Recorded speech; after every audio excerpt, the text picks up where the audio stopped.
여러분 안녕하십니까? 메타버스를 통해서 새로운 세상, 더 나은 세상을 만들어가는 사람들 만나보는 시간이죠. 메타뷰 시간입니다. 캐리소프트의 박창신 대표 나와 계십니다. 어서 오십시오. 네, 안녕하세요. 소개를 좀 먼저 할까요? 원래는 이제 기자였습니다. 그래서 사회부 정치부 있다가 IT 쪽을 하면서 서강대학교 언론대학원에서 석사를 했고요. 지금 관련된 사업 하고 있습니다. 네. 메타버스 전문대학원 또 겸임 교수도 맡고 계십니다. 기자 생활을 한 20년 넘게 하셨죠? 네. 보통 이제 컨텐츠 비즈니스를 하시는 분들을 보면 동종업계에 오랜 기간 종사를 하면서 사회적 자본이나 연관성이 높은 분들이 창업을 하시지 간접적인 연관은 있지만 컨텐츠 비즈니스로 내 인생의 승부를 걸겠다라는 결심은 쉬운 결심은 아닐 것 같거든요. 기자로서의 그 경험들이 창업에 도움이 됐던가요? 네, 도움이 많이 됐습니다. 리포터라고 하잖아요. 그게 왜 리포터냐면 포터, 옮기다. 근데 한 번 더 옮기다라는 거죠. 네. 뭐 어떤 사회적 현상을 옮기기도 하고 유력인들의 말을 간결하게 정돈해서 이제 독자들한테 전달하기도 하는 그런 역할입니다. 사실을 전달하는 과정에서도 상당한 또 창작이 필요한 부분이거든요. 그 창작은 이제 없는 사실을 만들어내는 것은 아니고요. 있는 사실을 쉽게 이해가 되게 전달하는 능력. 저는 그게 컨텐츠 크리에이션과 인력 상통한다고 생각을 하고 대중적 공감을 얻을 수 있는 능력. 대중의 니즈를 이제 잘 파악할 수 있는 그런 그걸 통해서 이제 콘텐츠를 만들어서 배포하는 쪽에 전문성이 쌓였다 이렇게 저는 생각을 합니다. 특정 분야에서 상당한 경험을 쌓으면서 그걸 토대로 해서 창업하는 것도 상당히 의미 있지 않나 이런 생각을 합니다. 저는 뭐 청년 창업도 좋지만 창업은 실패하면 데미지가 크거든요. 실패를 줄이는 방법은 역시 경험과 노하우가 필요한데 금방 쌓이는 게 아니기 때문에 저는 47살에 창업했거든요. 그래서 또 작년 창업도 더욱 권장하는 편입니다. 창업 얘기를 한번 좀 본격적으로 해봐야 될 것 같은데 캐리소프트에서 만든 그 캐리와 친구들의 컨텐츠가 뭐 몇백만 회예요. 정말 깜짝 놀랐거든요. 어떻게 이런 아이디어가 나왔을까요? 모든 콘텐츠가 그런 건 아니고요. 어린이 콘텐츠는 여러 가지의 특성이 좀 있어요. 우선 거대 제작사나 방송사들이 외면하는 콘텐츠입니다. 시청률이 안 나오니까. 네. 또 시청층이 어린이들로 제한되어 있기 때문에 광고주들이 좀 기피하는 그런 콘텐츠일 수밖에 없어요. 네. 또 어린이 콘텐츠가 상당히 외면받고 있었다. 하지만 누군가는 해야 된다는 생각이죠. 이 땅의 어린이들은 계속 태어날 거고 그리고 양질의 어린이 콘텐츠를 지속적으로 만들어낼 수 있다면 콘텐츠 기업으로서 롱런할 수 있다는 생각. 또 개인적으로는 미디어 비즈니스는 사회적 책무가 따른다고 저는 생각을 해요. 뭐 트렌드에 영합한 그런 콘텐츠를 잠깐 만들어서 돈을 버는 그런 비즈니스보다는 좀 오랫동안 뭐 기억되고 기록될 수 있는 그런 콘텐츠 기업이 되자라는 생각을 했기 때문에 어린이 콘텐츠를 하게 됐습니다. 그 식당이나 이런 공공장소에서 보면은 애들을 달래기 위해서 이런 탭이나 스마트폰을 애들 손에 쥐어주는 현상이 흔한 현상이 됐잖아요. 이제 그런 부분에 딱 어필할 수 있는 컨텐츠를 또 이렇게 딱 잡았던 것이죠. 2014년이었는데요. 2014년. 어린이들이 TV에서 모바일로 많이 넘어갔어요. 언제 어디나 볼 수 있는 이제 모바일 스크린을 선호하는 것이 또 요즘에 이제 어린이들. 그리고 한 화면에 많은 사람이 등장하고 스펙타클한 영상을 원하지 않습니다. 애들은. 아이들은 예, 이제 몰입할 수 있는 그런 영상을 원하기 때문에 근데 제작비하고 상관되어 있거든요. 예, 적은 제작비로 콘텐츠를 제작할 수 있다라는 좋은 점도 있었기 때문에 어린이 콘텐츠를 모바일 베이스로 해야 되겠다는 생각을 하게 됐던 거죠.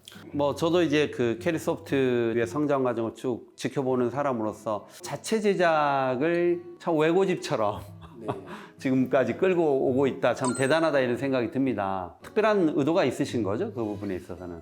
근데 컨텐츠 회사들은 자체 제작으로 살아남기가 참 어렵습니다. 보통 이제 외주를 많이 하게 되죠. 많은 걸 놓칠 수밖에 없어요. 그 중에 가장 큰 것은 이제 자기만의 이제 IP, 지적 재산을 갖고 나갈 수가 없다라는 부분입니다. 창업 이래 지금까지 오로지 자체 제작, 자체 콘텐츠, 자체 IP를 고수하고 있고요. 그런 부분이 10년 가까이 회사가 영속될 수 있었고 미래 비전을 가질 수 있는 일이라고 생각합니다. 소위 우리 컨텐츠 비즈니스에서 핵심적인 키워드 원 소스 멀티 유즈나 또는 그러니까 create once, publish everywhere 전략들을 굉장히 자유자재로 하고 있다 이런 생각을 하거든요. 이제 그 점이 제가 서강대에서 배운 포인트 중에 하나였는데요. 저희가 만드는 컨텐츠가 배포되는 윈도우는 이제 굉장히 다양하거든요. 각 플랫폼이 요구하는 스펙이 다 달라요. 그러다 보니까 수십 개의 플랫폼으로 어떻게 하면 효율적으로 내보낼 것인가 그래서 이제 어떤 제작 시스템, 제작 공정을 처음부터 다시 설계를 하게 되었고, 그게 또 저희 회사의 경쟁력이라고 할 수 있습니다. 그 MEM이라고 하죠. 미디어 에셋 매니지먼트 시스템을 직접 구축하고 그 효율성을 상당히 높이는 부분도 인상적이었던 것 같아요. 회사를 방문했을 때. 이제 미디어 에셋 매니지먼트의 에셋이라고 하면 비디오 클립뿐만 아니고요. 각종 디자인 소스들도 있고, 그리고 음악들도 중요합니다. 그렇네요. 저희가 만드는 모든 영상의 BGM은 저희가 창작한 음악들만 쓰거든요. 네. 그 타인의 저작물을 가져다 쓰는 것을 대가를 지불해야 하는 게 마땅하고, 대가 지불 없이 쓸 경우에는 리스크가 따르거든요. 그래서 저희는 이제 오리지널리티를 살리기 위해서는 저희 자체 제작을 해야 된다. 그러려면 디자인팀, 음악팀, 영상 제작팀 서로 다른 영역의 조직들이 되게 효율적으로 코업을 해야 되고, 에셋들을 이제 원활하게 공유해서 코프라는 부분이 저희 제작 시스템의 가장 중요한 원칙입니다. 이제 OSMU를 놓고 보면 저희 컨텐츠를 즐겨보는 엄마, 아빠, 아이들, 이모, 삼촌들은 때로는 공연을 보고 싶고, 때로는 영화를 보고 싶고, 때로는 TV를 보고 싶고, 그런 다양한 미디어 소비 욕구를 동시에 축적시키려면 라인업을 자체적으로 구축을 해야 된다고 저는 생각을 해서 이제 유튜브 중심의 모바일 비디오 컨텐츠부터 TV,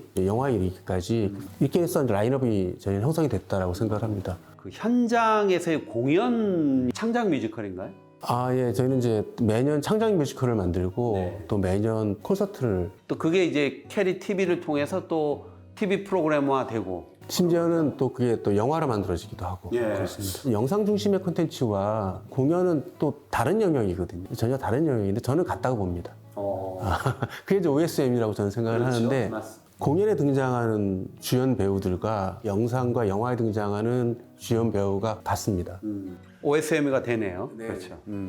자, 그 마지막으로 이제 메타버스인 캐리버스로 또 한 번 도전이 이루어지고 있어요. 소개를 해주시죠. 캐리버스는 캐리 유니버스, 캐리의 세상이란 뜻인데, 컨텐츠 사업을 하면서 항상 생각하는 것은 디즈니 캐릭터는 100년이 됐고, 네. 핀란드의 무민 같은 엄청난 글로벌 캐릭터들이 있는데, 캐리라는 브랜드와 IP, 우리는 그럴 수 있을까라는 생각들을 합니다. 그렇게 되려면 뭔가 영속할 수 있는 플랫폼이 필요한데, 저희는 이제 플랫폼 사업자는 아니잖아요. 저희가 만드는 콘텐츠들이 지속적으로 소비되고, 오디언스들과 상호 커뮤니케이션이 활발하게 이루어지는 저희만의 공간이 필요합니다. 그걸 가상 공간 속에서 만들려고 했던 부분이고, 저희가 직접 할 수 없기 때문에 그걸 잘할 수 있는 회사와 같이 합작으로 현재 진행하고 있습니다. 네.